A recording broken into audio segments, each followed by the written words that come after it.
Boa tarde a todos. Estamos aqui, né, nos encontrando para nossos trabalhos da tarde e cumprimentando o Dr. Daniel Isler, juiz auxiliar da presidência do CNJ, que vai falar conosco sobre a justiça e o poder público.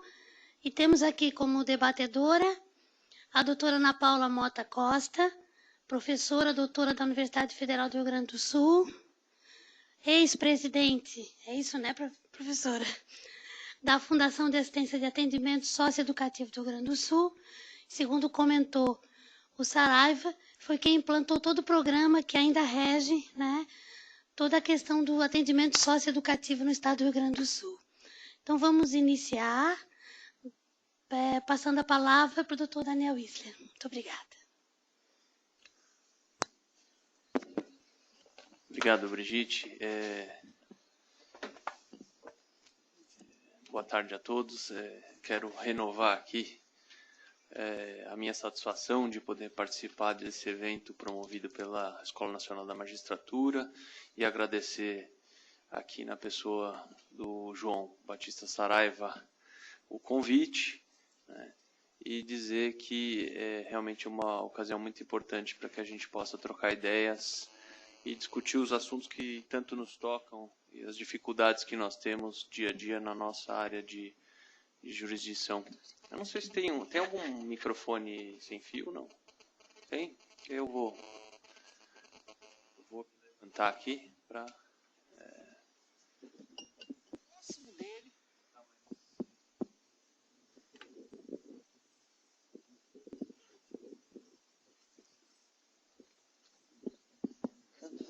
Qualquer um dos dois são iguais. Então, eu trouxe aqui uma pequena apresentação. O tema que me foi colocado é desafiador, né, e é bastante amplo, que me possibilita, de certa maneira, viajar dentro dele e trazer algo que me interessa e que eu acredito que interessa a todos vocês também. Muito bem, pode passar então o primeiro slide. Judiciário e poder público. Então, como eu disse, um tema bastante amplo. E para começar, eu acho que vale a pena sempre fazer referência a alguns textos de lei, né? E aí vai o clássico princípio da separação de poderes, do Montesquieu, que é da separação harmônica de poderes, que está na Constituição Federal, que acho que é a base maior na qual a gente sempre tem que se estruturar, né, as nossas ações. E eu faço sempre questão de dizer que a separação é necessária e o mecanismo de freios e contrapesos que atua nesse sistema é importante para que nenhuma das funções de poder, sejam executivo, legislativo ou judiciário, possam se sobrepor sobre as outras e que se houvesse essa sobreposição, haveria uma perda de equilíbrio e o Estado teria grandes dificuldades no seu funcionamento, pelo menos no que pertine às liberdades democráticas e o funcionamento que seja mais propício ao atendimento e à garantia dos direitos de cada um. Então, essa separação de poderes é uma ideia que não é nova, mas que, no decorrer dos tempos, tem se mostrado salutar, e é por isso que a gente tem sempre que embasar as nossas ações raciocinando em termos dessa separação, que, apesar da separação, ela precisa ser harmônica. E aí a importância do relacionamento entre os poderes para que as coisas possam funcionar. Porque, senão, o Estado ele já é uma máquina meio desengonçada e muitas vezes também não emperrada, né? Mas se a gente não tratar a separação de poderes com essa visão de harmonia entre eles, as coisas ficam cada vez mais dificultadas e o Estado, essa máquina do Estado, para ela parar, não é uma coisa muito difícil. A gente sabe que as mínimas dificuldades, elas geralmente tendem a fazer com que as engrenagens emperrem. A situação que a gente percebe na prática, no dia a dia, das estruturas de estados, qualquer um dos poderes, quando acontece alguma crise dentro delas ou entre elas, é o emperramento. Então, tudo se paralisa e aquilo que se busca fazer, o bem público que sempre deve pautar as ações, né, de governo, enfim, do poder público, ele não pode ser alcançado porque a máquina estatal ela é incapaz de funcionar quando não existe essa harmonia no funcionamento. Eu trouxe aqui para mencionar o artigo 92 e seguintes da Constituição Federal do Brasil, que tratam da estrutura do Poder Judiciário, todos os órgãos do Poder Judiciário e o seu funcionamento. E dentro dele nós tivemos a criação do Conselho Nacional de Justiça há 5 anos, e na Constituição o CNJ, ele é regulado no artigo 103. Pode passar, por favor. O artigo 103, que teve uma primeira redação decorrente da emenda 45, 2004, e depois teve uma nova redação pela emenda 61, 2009, e que traz as funções principais do Conselho Nacional de Justiça relacionadas ao controle de atuação administrativa e financeira e ao cumprimento dos deveres funcionais do Poder Judiciário e dos juízes. Em suma, essa é a função do Conselho Nacional de Justiça, né? Sendo que, para exercer essa função, é necessário zelar pela autonomia do Poder Judiciário. E isso é uma coisa que, possivelmente, quando se pensou na redação dessa emenda e na criação do Conselho Nacional de Justiça, e essa criação, logicamente, foi embasada em demandas da sociedade para que houvesse mais transparência no judiciário, e, enfim, um controle para que a sociedade pudesse acompanhar melhor as nossas ações. Ao mesmo tempo, houve a preocupação em se estabelecer, inclusive formalmente, e por isso que consta expressamente do artigo, a questão da autonomia do judiciário, né? Então, a ideia de que jamais um órgão administrativo de controle ele poderia influir na questão jurisdicional ou mesmo na autonomia dos tribunais, na autonomia administrativa dos tribunais. Esse controle ele é feito sempre respeitando essa autonomia. E acho que eu posso dizer que isso é uma marca da gestão do ministro Peluso à frente do CNJ. Esse respeito a essa autonomia e a consciência de que nós não devemos e nem conseguimos entrar na autonomia, né, dos judiciários dos estados, né? Nós não conseguimos fazer isso. Não é factível, né? Por exemplo, quando eventualmente se baixa normas, e eu posso citar várias aqui, né? Uma delas, por exemplo, que eu vou tocar mais à frente, a que regula a autorização de viagens de crianças e adolescentes ao exterior, e houve uma resolução 51, depois, salvo engano, a 54, depois teve a 74, a malfadada 74, né, que gerou tantos transtornos à sociedade, ao cidadão, e às varas de infância e juventude, né? Por quê? Porque houve uma determinação que ia além daquilo que deveria ser, né? E outras também. Por exemplo, um caso mais recente, a questão da regulação dos horários de funcionamento de tribunais, né? Que foi uma questão polêmica, porque realmente muitos tribunais não tinham condições, como eu digo, físicas de temperatura e pressão para realizar aquilo ali. Então, não adianta nada se baixar uma norma que depois não vai ser cumprida, é impossível de ser cumprida, não há como cumprir. Então, isso é uma preocupação que essa gestão tem tido, né, e faz questão de ter, porque não adianta.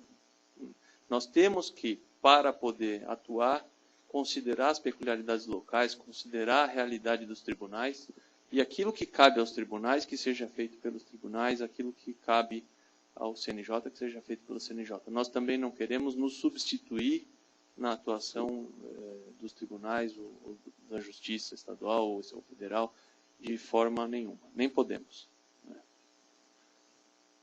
E aí segue, eu só coloquei os aspectos principais, né, que o terceiro deles é a observância do artigo 37 da Constituição, que fala dos princípios da administração pública em relação ao judiciário, logicamente, né, e receber e conhecer reclamações contra membros ou órgãos do judiciário, que é a função mais fiscalizatória do Conselho, né, que hoje está tão em voga essa discussão também. Pode passar.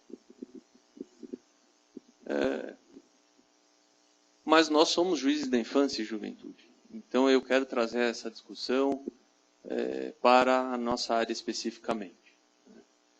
E quando a gente pensa em justiça e poder público na área da infância e juventude, a gente sabe que nós estamos repletos de questões para serem tratadas, porque no nosso dia a dia a gente atua, a gente tem que atuar. Nem todos os juízes da infância e juventude, até porque existe uma questão que vem e é complexa de ser resolvida, que é a forma de provimento dos cargos de juiz da infância e juventude. Logicamente que o juiz da infância e juventude é um juiz extremamente especializado. A área da infância e juventude tem um sem número de temas nos quais a gente acaba se aprofundando e que exigem realmente o nosso tempo e essa especialização para que seja exercido da melhor forma. E a forma do provimento dos cargos nem sempre leva em consideração essa vocação. Então, muitas vezes acabam, nas horas de infância e juventude, juízes que não têm bem essa formação, mas que a carreira os leva até ali, né? E que então a gente sabe que nem sempre acontece. Daí a nossa insistência em bater nesse assunto da necessidade de atuação articulada entre as varas de infância e juventude, ou juízos da infância e juventude, e demais órgãos relacionados à área do poder público e também fora do poder público, né, na sociedade mesmo. E aí a gente lembra da necessidade de atuação em rede que no Estatuto da Criança e do Adolescente ela é reforçada em diversos dispositivos, e eu citei alguns deles aqui, né? O artigo 4º fala família, comunidade, sociedade em geral e poder público. Então não disse articulação, mas citou todos. Então pressupõe-se aí que deve existir, já que existe um dever conjunto, deve haver também uma atuação, né, concatenada. O artigo 70 fala em dever de todos em prevenir a violação dos direitos contra a infância. E aí vem os artigos 86 e 88, que já são mais específicos, falando da política de atendimento através de um conjunto articulado de ações governamentais e não governamentais, e no 88 a diretiva de integração operacional. Então, não precisamos fazer grandes digressões para perceber que isso é uma realidade. Não só devemos atuar em rede, porque é algo que funciona melhor, como também porque é a nossa obrigação decorrente da lei, né? Pode passar. E eu vou me permitir aqui contar um pouco do que tem sido a formação de rede em algumas comarcas, e eu vou levar como exemplo a história lá em Guarulhos, que é onde eu sou titular na vara da infância, e como que isso foi feito ali, que eu acho que é bastante significativo e o resultado ali foi muito proveitoso. Coloquei aqui o conceito de rede, é aquilo que eu acredito que deva ser uma rede, nesse sentido que eu estou falando, como um movimento social não hierarquizado. Acho que essa é a chave mais básica, né? A chave principal. Movimento social não hierarquizado, onde há espaço para diálogo e exposição de ideias voltadas à construção de soluções para a melhoria de atendimento. Em poucas palavras, seria isso, né? Na rede, os integrantes da rede têm oportunidade de conhecer um ao outro, saber o que cada um faz em termos das suas atribuições, e a partir da discussão de temas importantes, poderem construir soluções viáveis e eficazes. Então, eu diria que a rede é um instrumento muito, muito eficaz para trabalhar as questões da infância e juventude. É importantíssimo que nós, como juízes, participemos da rede. Se nós não formos o ponto central, que pelo menos nós participemos. Mas o ideal é que seja realmente o ponto central. Porque, embora não seja um espaço hierarquizado, sem o judiciário na rede, é muito difícil imaginar que ela possa ter um funcionamento proveitoso. Né? E lá em Guarulhos, em 2003, salvo engano, houve a iniciativa da Corregedoria de Justiça do Estado de São Paulo, e na época quem trabalhava como auxiliar na Corregedoria era o Reinaldo, né, o Dr. Reinaldo Sintra Torres de Carvalho, e aí houve esse projeto que foi levado à frente pela Corregedoria, pela ASP-TJ, que é a Associação de Servidores, Psicólogos e Assistentes Sociais do Tribunal de Justiça, mais a AIB, que é a Associação Amit Dei Bambini, que é uma entidade voltada à questão da adoção internacional e ao acolhimento institucional e convivência familiar, e outras instituições lá de São Paulo.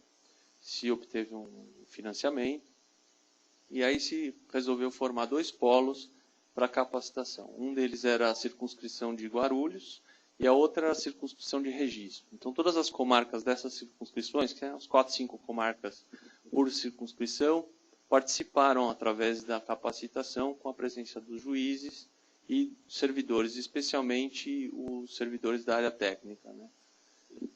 Então, se trouxe ali diversas pessoas especialistas na matéria para explicar o que era a rede, como é que isso deveria funcionar, como é que poderia funcionar. Então foram vários dias de trabalho e ao final fazia parte da metodologia dessa iniciativa que cada comarca construísse um plano, um projeto de trabalho para atuação em rede. Eu lembro que em Guarulhos, isso já faz um certo tempo, mas em Guarulhos o projeto foi justamente de se realizar, basicamente, seria realizar reuniões mensais com a presença do Judiciário, do Ministério Público, da Defensoria, Conselhos Tutelares, entidades de abrigo, secretarias municipais de educação, saúde e outras do município, secretarias estaduais, também representantes de secretarias estaduais, e a partir daí se começou todo mês todos se encontrarem. E foi alguma coisa interessante, porque na teoria a gente imagina como é que isso deve ser, mas é na prática que a gente vê realmente como que acontece. Né? E a partir daí começou a ter uma integração muito, muito interessante ali. Tanto é que na parte de acolhimento institucional, na época era o abrigamento, eu não lembro exatamente os números, mas dentro da ideia da rede, um dos primeiros trabalhos que foi feito na rede foi o de trabalhar para que houvesse menos crianças nos abrigos. E aí, trabalhando a convivência familiar de maneira sistêmica, como, aliás, determina agora a Lei 12.009, né, mais claramente, mas que a gente já começou a fazer naquela época, a gente conseguiu reduzir o número de crianças abrigadas em Guarulhos, que eu já acho que já era pequeno, considerando que é uma comarca de 1,5 milhão de habitantes, mais ou menos. Tinha, se não me engano, 225 crianças abrigadas antes de realizar o trabalho, e depois de acho que 6 meses, uma coisa assim, já tinha 160. Então foi algo que, em um espaço de tempo muito curto, gerou um benefício perceptível. Né? E outras questões começaram a ser discutidas na rede, né? Desde o atendimento, o próprio abrigo, como que era feito o abrigo, quais eram as casas, questões do atendimento que era feito mesmo no acolhimento, né? Questões como, por exemplo, o programa de convivência de família acolhedora, que inclusive a gente foi colher subsídios lá em Campinas, com um projeto que é realizado já há bastante tempo e é referência na família acolhedora lá pelo Dr. Richard, o pessoal do município, né, de Campinas, e outros trabalhos. Quer dizer, e de lá para cá, todo mês acontece a reunião da rede. E até hoje. mesmo quando eu não estou lá. Mas porque aquilo adquiriu uma vida própria, né? E ainda que, porventura, tenha passado ali me substituindo algum juiz que eventualmente não estava tão sintonizado com aquela matéria, a própria rede chamava e fazia com que o juiz estivesse ali. Então, eu acho que isso é uma experiência que eu posso dizer aqui que foi bem sucedida, né? A gente tem procurado replicar isso no Estado de São Paulo pela Coordenadoria de Infância e Juventude e acho que pode ser replicada e deve ser replicada em outros lugares, né? Inclusive, do projeto foi feito essa metodologia toda foi documentada e os resultados estatísticas foram todos documentados e a gente pode disponibilizar para quem tiver interesse. Pode passar. Agora vou falar um pouquinho do programa do Justiça ao Jovem, que é um programa aqui antes de falar do Justiça ao Jovem, eu quero dar fazer um outro exemplo de atuação em rede, agora no CNJ, que foi justamente a questão das autorizações de viagem internacional. Esse negócio da Resolução 74, que passou a obrigar que as autorizações de viagem internacional particulares dependessem para sua validade do reconhecimento de firma por autenticidade, e outras questões, como, por exemplo, fotografia na autorização, várias burocracias desnecessárias que havia, né? Isso começou a gerar em vários lugares, sobretudo naquelas varas de infância e juventude que estavam próximas de aeroportos internacionais, e aqui eu me permito dizer também, Guarulhos sofreu muito com a Resolução 74. Para vocês terem uma ideia, a gente fez uma estatística, antes da Resolução 74, a gente tinha uma média, mesmo nos meses de maior atividade e que tem mais viagem, meses de férias, alguma coisa como de 30 a 50 autorizações judiciais de viagem por mês, né? E aí, a partir do momento em que a Resolução 74 entrou em vigor, esse número subiu para 20 autorizações por dia útil. Então, você multiplica isso por 20, dava 400 autorizações de viagem por dia. Imagine o que isso significa para o funcionamento de uma vara de infância que tem que atender 1,5 milhão de pessoas, que na sua maior parte, 500 mil delas seguramente são crianças e adolescentes, e que na maior parte são pobres, porque Guarulhos é uma cidade que fica na região metropolitana de São Paulo, mas tem as características de periferia. Então, a nossa vara de infância, que antes era voltada para o atendimento do hipossuficiente, como eu acredito que deve ser, e a vocação da vara de infância e juventude, ela passou a ter todo um funcionamento, assim, uma boa porcentagem dos casos, que era autorizar viagens, muitas vezes, de famílias abastadas para a Disney, né? Então, aquilo ali bateu fundo, porque, puxa vida, será que isso é a nossa atribuição? Eu, pessoalmente, eu já discordo do fato de o juiz da infância ser responsável por autorizar viagens. Eu acho que isso não é uma providência que devesse caber à vara de infância e juventude. Quando existe discordância entre os genitores, isso já é da vara de família. Agora, quando não é, sobra para a vara da infância e juventude, que é o caso de pessoas desaparecidas, né? Ou, o que é pior, simplesmente pessoas que esqueceram o documento. Quer dizer, então, você sobrecarrega um equipamento que deveria estar voltado para a garantia dos direitos das crianças que mais precisam, ou para resolver questões burocráticas que deveriam ser resolvidas em cartório, enfim, né? Então, isso foi uma questão muito difícil que a gente procurou lidar na ocasião em contato com o CNJ, mas não houve, na época, a resposta pronta como a gente gostaria.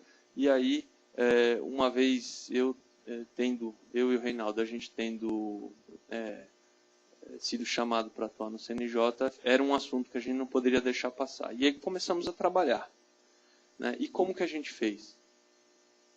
Primeira coisa, vamos fazer uma reunião com a Polícia Federal e com o Ministério das Relações Exteriores.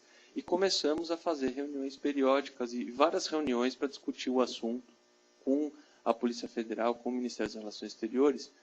E, para nossa surpresa, eles também não estavam satisfeitos com a resolução da forma como ela estava, porque gerava um monte de aborrecimento para eles também. O Ministério das Relações Exteriores, para quem não sabe, também emite passaportes, também emite documentos de viagem. E tem que lidar com a documentação dos brasileiros que estão fora do Brasil. As repartições consulares, diplomáticas e embaixadas brasileiras, elas funcionam como se fossem cartórios. Então tinha uma série de dificuldades, como por exemplo, quando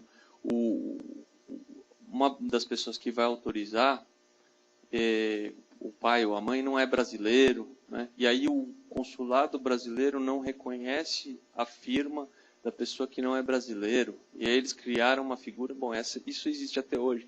A pessoa tem que ir num notário autorizado pelo cartório, um notário, nos Estados Unidos eles chamam notary, né? Então ele vai no notary, e aí depois ele tem que ir no consulado, e o consulado reconhece a firma do notário, e assim, existe esse tipo de burocracia, né?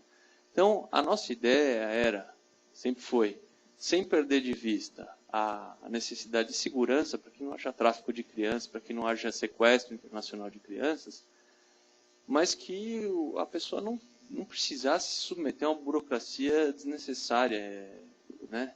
Que não tivesse um motivo maior. Porque, às vezes, isso é uma coisa que eu tenho percebido muito. Às vezes alguém tem uma ideia mirabolante e acha que com uma norma vai resolver tudo, né? Não, nós precisamos de ter segurança. Então, põe a fotografia da criança. Ora, para que pôr a fotografia da criança na autorização de viagem, se necessariamente toda viagem internacional tem que ser com passaporte e todo passaporte necessariamente tem que ter uma fotografia, né? Aí eu pondero, que tal se colocasse no passaporte de volta o nome do pai ou da mãe que tiraram pelo novo modelo, mas agora já estão estudando, até por solicitação nossa. Porque hoje a pessoa tem que viajar com o passaporte mais um outro documento, uma certidão de nascimento, por exemplo, para provar, eu sou pai, vou levar meu filho, eu tenho que levar o passaporte mais a certidão de nascimento, porque senão ele não embarca. Eu passei por isso. Ia viajar para fora, cheguei no aeroporto de Guarulhos, fui embarcar com meus 2 meninos pequenos, eu e minha esposa, tudo. E aí eu já tinha avisado minha esposa, escuta, você pega o passaporte, pega também a certidão de nascimento, senão a gente não embarca. E aí chegou na hora lá do guichê, a gente entregou os papéis tudo para a inspetora da Polícia Federal, e ela falou assim, cadê o outro? Como o outro? Já dei tudo. Não, você me deu o documento de um filho e o outro é cópia do mesmo documento. Por engano, ela tinha pego a cópia do mesmo documento, e ao invés de pegar a certidão de nascimento do outro filho, né? E aí ela falou, olha, deixa eu ver se eu consigo acessar aqui no sistema, e por sorte o sistema estava funcionando, e no sistema da Polícia Federal eles têm acesso aos pais da pessoa que essa qualificação não consta no passaporte, né? E aí conseguimos embarcar, ainda bem, né? Mas assim, foi suando frio ali, porque e aí, quer dizer, a gente tem um monte de burocracias. E aí, conversando com a Polícia Federal, com o Ministério das Relações Exteriores, a surpresa foi enorme, porque eles também detestavam a resolução, achavam a burocracia enorme. E aí fomos trabalhando a redação, e aí a Polícia Federal tem uma preocupação muito grande de que essa fiscalização que eles fazem nos aeroportos, nas fronteiras, seja prática. Eles não podem ficar muito tempo ali para analisar, por exemplo, quando chega um pai, e era uma reivindicação nossa, mas que a gente percebeu que eles não tinham condição de atender, né? Às vezes chegava o pai e a mãe no aeroporto para fazer com que um filho fosse embarcar desacompanhado para o exterior, só que eles não tinham feito a autorização. Eles estavam presentes ali, eu sou pai, eu autorizo, mas não tinha autorização, né? E antes da Resolução 74, tinha uma portaria lá de Guarulhos que regulava isso e dizia que poderiam fazer se a autoridade policial certificasse. E sempre foi feito, mas depois da Resolução 74 eles resolveram que não iam mais fazer, né? E aí, mas também conversando com eles, foi ponderado que era muito difícil para a Polícia Federal ter que fazer esse serviço, né? Além do serviço normal deles, que é de atender milhares de pessoas e dar vazão para esse embarque, né? Então, foi deixado de fora da resolução isso daí, mas eles têm uma flexibilidade e na regulamentação interna deles, eles permitem, caso a autoridade entenda, a autoridade policial ali entenda que isso é possível de se fazer, permite que seja feito. Mas não é uma coisa obrigatória, mesmo porque nós não podemos criar normas para outros órgãos, né? E, enfim, tiramos a fotografia, tiramos a necessidade de reconhecimento de firma por autenticidade, que muitos achavam e continuam achando, algumas pessoas ainda acham isso, de que o reconhecimento de firma por autenticidade é a solução para evitar que crianças saiam do país de maneira irregular. Ora, se a pessoa vai falsificar, para ela falsificar o reconhecimento por semelhança ou por autenticidade, é pouca diferença. E a gente perguntou na ocasião, porque esse reconhecimento por autenticidade tinha sido uma solicitação da Polícia Federal ao CNJ, na ocasião, que ensejou a Resolução 74. Mas por que vocês pediram isso? Não, porque se a autorização de viagem for por autenticidade, a pessoa tem que ir no cartório. E aí, mesmo se for uma outra pessoa que está falseando a identidade for no cartório, a gente tem a possibilidade, através de testemunhas, eventuais câmeras e tal, de tentar identificar quem é essa pessoa. Mas alguma vez aconteceu isso? Não, nunca. Então, vamos manter isso? Não, acho melhor tirar.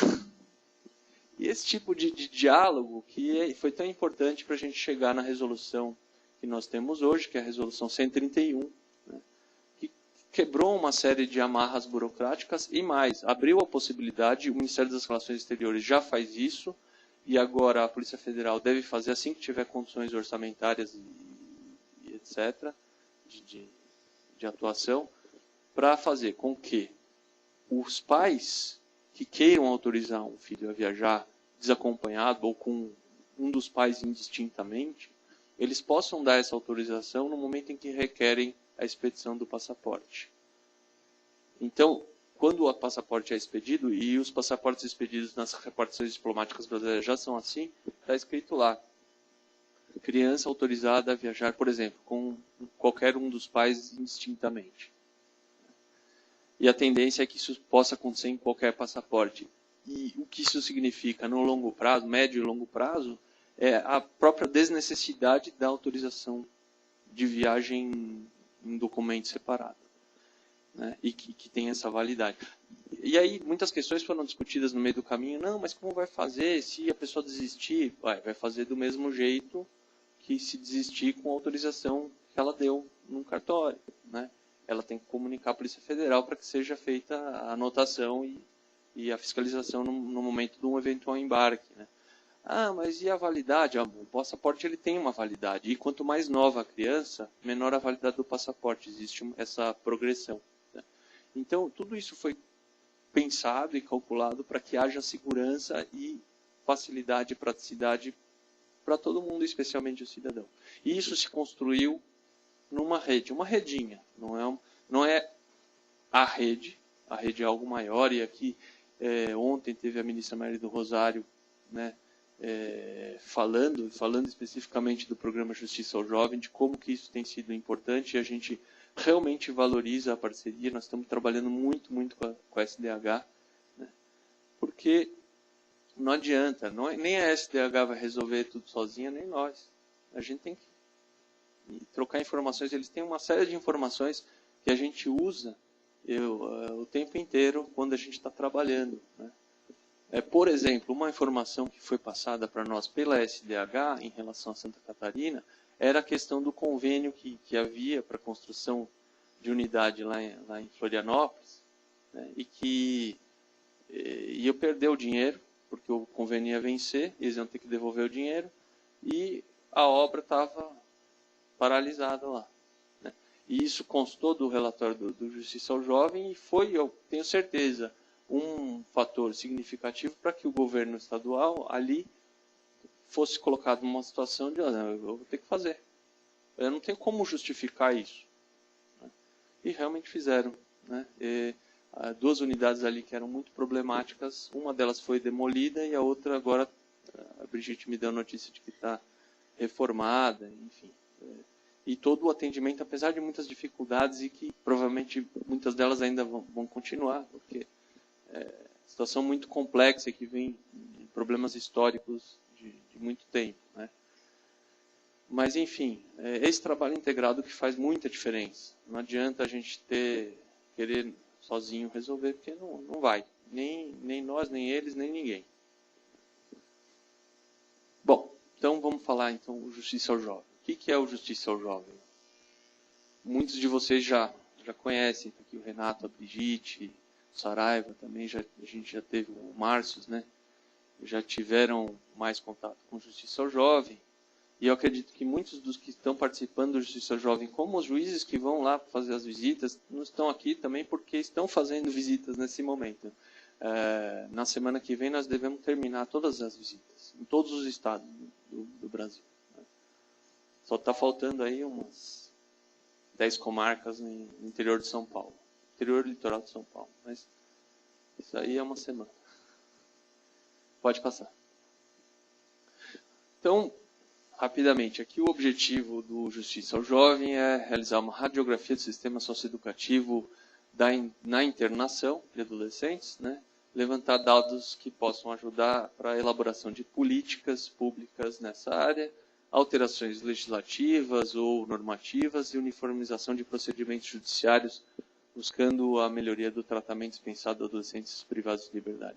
Bom, vocês imaginam que a gente deve ter visto pelo Brasil muita coisa, né? Nós visitamos todas as unidades de internação do Brasil, faltando essas aí na semana que vem, né? E todas as varas de infância e juventude que têm a atribuição de fiscalização dessas unidades. Então vimos muita coisa, vimos coisas ótimas, vimos coisas péssimas, né? Tem muita variedade, mas tem alguns problemas que são relativamente comuns, e é nesses que a gente tem focado mais agora a análise, e acreditamos que para o fim do ano a gente deva ter o resultado final já, com os dados, estatísticas. Eu já recebi até uma preliminar agora da região norte. Bastante coisa, viu? Bastante coisa. Vai ser um mundo de informação para todos nós. Eu acho que vão poder embasar como os relatórios parciais, que cada estado que nós visitamos a gente solta um relatório parcial. Esses relatórios parciais eles já têm sido utilizados como instrumento, né, dos atores do sistema para obter as melhorias que muitas vezes já são reivindicações antigas, né? Eu tenho ouvido assim, unidades, por exemplo, que precisavam ser fechadas já há muito tempo. É o caso do São José, né, da Ana lá, que muito tempo vinha batalhando por isso. E aí, quer dizer, eu não acho que tenha sido só isso. Tinha muita coisa já antes, já tinha ação judicial preparada e tudo, mas eu acho também, ao mesmo tempo, que o nosso relatório teve uma influência positiva. E aí ajudou aqueles que já estavam batalhando para conseguir alguma coisa, para conseguir essa coisa, que era o fechamento do São José. Desculpa, São Lucas. O São Lucas fica em São José, né? E esse é só um exemplo, mas em todos os lugares onde a gente passou tem tido isso. Onde as pessoas querem realizar, porque nós não fazemos determinações, nós fazemos recomendações, né? Nosso objetivo com esse programa não é fiscalizatório, é um objetivo de conhecer para melhorar. E nesse caminho a gente pode dar uma orientação ou outra, mas não é de cunho correcional. Nós nem somos, né? Nós estamos trabalhando enquanto presidência do Conselho Nacional de Justiça. Então nós temos uma ação completamente distinta da ação da corregedoria do CNJ, né? E eventualmente, se a gente encontra problemas que devam ser apreciados pela corregedoria, a gente vai encaminhar para eles, mas não é a nossa função, nem o nosso objetivo, né? Então, também teve algumas situações que eu tenho visto de alguns lugares onde a gente tenha feito recomendações que aquelas pessoas a quem são destinadas as recomendações entendem que não é o caso. E, embora eu não concorde, eu também não posso forçar. Por quê? A gente tem que respeitar a autonomia, do Tribunal de Justiça. Né? Então, e a gente tem que fazer isso, a gente faz isso. Pode passar. Então, nessas visitas, as visitas são realizadas por equipes, e cada equipe é formada por um juiz, em regra, mais 2 servidores de cartório e um psicólogo e um assistente social. Né? Às vezes, quando o trabalho de cartório é muito grande, a gente acrescenta mais um servidor de cartório, ou o número de unidades é muito grande em determinada localidade, a gente acrescenta mais algum profissional da área da técnica. Né? E, por exemplo, a capital de São Paulo foi um sistema bem diferente. A gente mandou 7 equipes para a capital de São Paulo, ao mesmo tempo, fechou todo mundo, ficou todo mundo no mesmo hotel, né? E aí, todos os servidores de cartório de todas essas equipes, eles trabalharam juntos no mesmo cartório, porque na capital de São Paulo, todas as execuções de medida socioeducativa, elas tramitam num único setor, que é o DEIJ. Então, todos os servidores foram para aquele cartório. E os da área técnica, eles foram acompanhar os juízes quando os juízes faziam as visitas nas unidades, né, na Grande São Paulo. Mas o formato próprio é esse. E aí essas equipes, elas vão, e tem já uma metodologia que foi estabelecida previamente, de entrevistas, de contato, de visita, de observação da unidade, né, preenchimento de relatórios, que cada lugar tem o seu. Então, tem um modelo lá de relatório que eles preenchem para o cartório. E cada lugar que eles vão, cada cartório que eles vão, eles verificam processo por processo. Todos os processos de adolescente internado nas execuções, a gente procurou ver. Eu lembro até aqui o caso de Federal, que tinha bastante processo aqui. Né? Uns 800, 500, né? Eram muitos, né? E aí a gente tinha uma expectativa que a gente não tinha avaliado bem no começo, e a gente tinha mandado 2 servidores só de cartório. Quando eles chegaram lá e viram o tamanho da pilha de processo, a gente teve que mandar mais, né? Mas a gente aí trouxe mais, trouxe o apoio, né? E conseguimos limpar a pilha toda. Então, cada processo desse corresponde ao preenchimento de um questionário. Antes, esses questionários eram de papel no início. Nós começamos isso em julho de 2010. Não, julho de 2009, né? Nossa, faz tempo. É isso? Acho que sim. Foi setembro de 2009 que nós fomos lá para Florianópolis, né? Então faz mais de ano, com certeza. E aí depois a gente evoluiu com o sistema lá de informática do CNJ para que essas informações, a equipe está lá no cartório preenchendo, eu já tenho um sistema online que já faz online. Então ele olha a informação, imediatamente ele digita no sistema e já está lá. Por isso que agora a gente já vai ter, terminando, a gente tem a expectativa de que imediatamente após terminar a gente já vai ter essas informações disponíveis para análise. E vamos começar a fazer então essa análise, porque nós não vamos divulgar os dados simplesmente os números, nós vamos querer fazer como tem sido os relatórios, embora os relatórios eles são muito mais analíticos do que outra coisa, né? Mas esse final ele vai vir com vários números e a análise. E aí vão coletar informações sobre o programa pedagógico, o plano de atuação, o plano estadual, né? O atendimento do adolescente de modo geral. 10% dos adolescentes de cada unidade eles têm sido aleatoriamente entrevistados também. E aí cada adolescente desse produz um questionário, um relatório que vai alimentando esse sistema. E várias questões sobre o atendimento, né? Desde a educação, a saúde, todos os aspectos relacionados, o vínculo familiar, o atendimento psicossocial, a parte de profissionalização, tudo isso é visto e analisado. Se tem, se não tem, se funciona. Né? Em muitos lugares a gente chega e pergunta como é que é tem alguma atividade profissionalizante? Temos, olha aqui esse cisne maravilhoso. Né? Então, atividades lúdicas que são confundidas com profissionalizantes, em compensação, chega em outros lugares, tem lá, tem informática, tem mecânica, tem marcenaria. Então, a gente olha e para separar o que é o joio do trigo também, né? Porque é muito ruim, eu acho, essa generalização que muito se faz, especialmente na imprensa, na mídia, dizer, olha, o sistema socioeducativo não tem jeito, é uma porcaria, assim como o prisional também, não adianta, isso nunca vai funcionar, né? Quando não é verdade. E isso é ruim porque desestimula aqueles que estão fazendo um bom trabalho. Tem muitas pessoas fazendo um bom trabalho, tem muitos gestores plenamente engajados e realmente dedicados para conseguir realizar um bom trabalho, vinculados mesmo, interessados, né? E essas pessoas, quando a coisa é colocada como se nada funciona, nem pode funcionar e é impossível que funcione, que estímulo que essas pessoas vão ter, né? É preciso valorizar aqueles que estão realizando um bom trabalho, para que eles possam ter meios, né? Porque se eles não são valorizados, não são reconhecidos, e o trabalho que eles fazem, o resultado, que é real,